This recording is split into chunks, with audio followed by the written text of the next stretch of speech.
తెలంగాణ రాష్ట్ర రైతులకు సీఎం రేవంత్ రెడ్డి సర్కార్ గుడ్ న్యూస్ చెప్పింది. ఈ నెలలోనే రైతు భరోసా నగదును ఇవ్వనున్నట్లు వెల్లడించింది.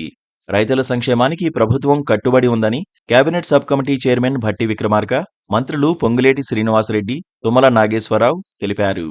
పంట పండించే ప్రతి రైతుకు రైతు భరోసా అందించాలనే ముఖ్య ఉద్దేశంతో కేబినెట్ సబ్ కమిటీ ప్రత్యేక సమావేశం నిర్వహించిందన్నారు. ఈ మేరకు సబ్ కమిటీ రైతు భరోసా అమలు కోసం ప్రత్యేకంగా దరఖాస్తులు స్వీకరించనుంది. రైతుల నుంచి జనవరి 5 నుంచి 7 వరకు దరఖాస్తులు స్వీకరించాలని ప్రభుత్వం నిర్ణయించింది.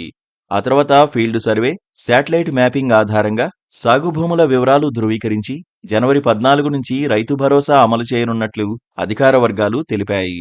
పంట పండించే ప్రతి రైతుకు ఎన్ని ఎకరాలున్నా రైతు భరోసా ఇవ్వాలని కేబినెట్ సబ్ కమిటీ నిర్ణయించింది.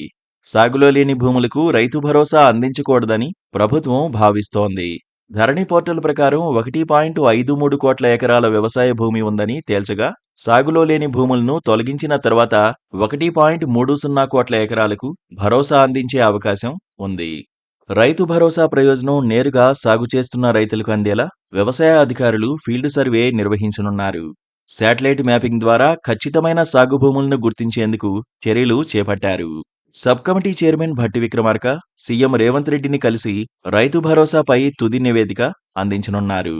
ఈ చర్చల తర్వాత ఎల్లుండి కేబినెట్ సమావేశంలో రైతు భరోసాపై తుది నిర్ణయం వెలువడనుంది. ప్రభుత్వం తీసుకుంటున్న చర్యలు రైతులకు మేలు చేయడం లక్ష్యంగా ఉన్నాయని, రైతు భరోసా పథకం రైతుల ఆర్థిక స్థితిని బలోపేతం చేస్తుందనే నమ్మకం ఉందని మంత్రులు పేర్కొన్నారు.